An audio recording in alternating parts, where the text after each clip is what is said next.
different angle. Shows you where everything's at. Again, solid organs are on the top, hollow organs are on the bottom for the most part.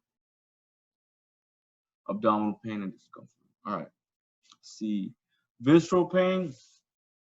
So, like it says here, originates from the organs within the abdomen. Fewer nerve endings allow for only diffuse sensation of pain. So this means that you're not really going to be able to pinpoint the actual pain and where it's coming from because of the fact that there are not that many nerve endings. So if there are not that many nerve endings, there's not that much sensation. And that's why there's difficulty kind of pinpointing where the issue is in the abdomen, frequently described as dull or achy pain.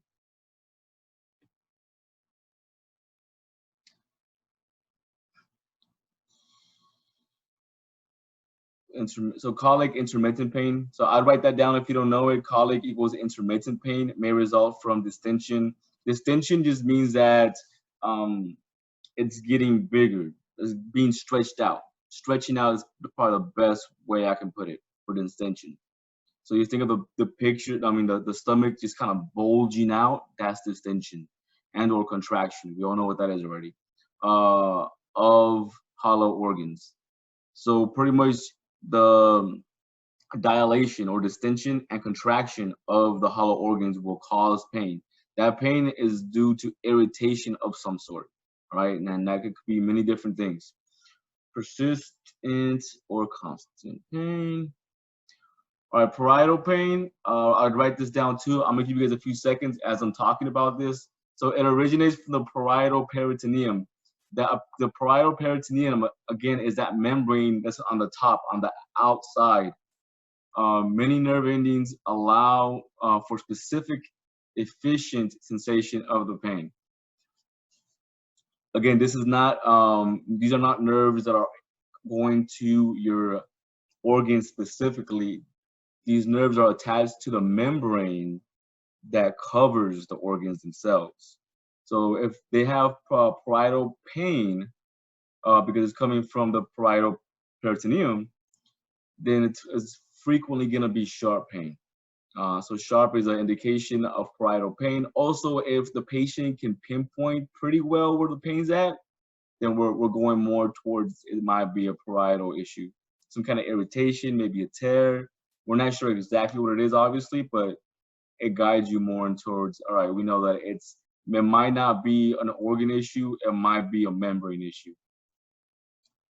Pain is often severe, constant, and localized to a specific area.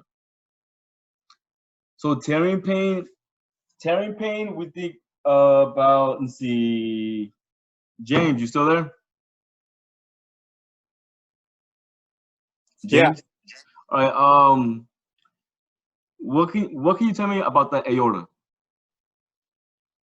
The main artery.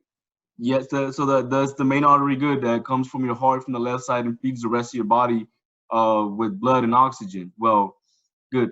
A tearing pain in the abdomen, we're always gonna just red flag and put an abdominal aneurysm or aortic abdominal aneurysm because it's in the abdomen region, so it's going to be an abdominal aortic aneurysm that possibly bursted. So that will tear. So it's going to feel like a tearing sensation, and that's because the vessel is tearing. The big vessel that feeds your body with blood is tearing.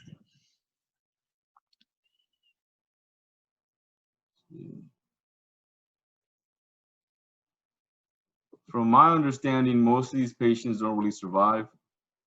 Let's see. I've only had one patient that had an aneurysm burst, an aortic aneurysm, but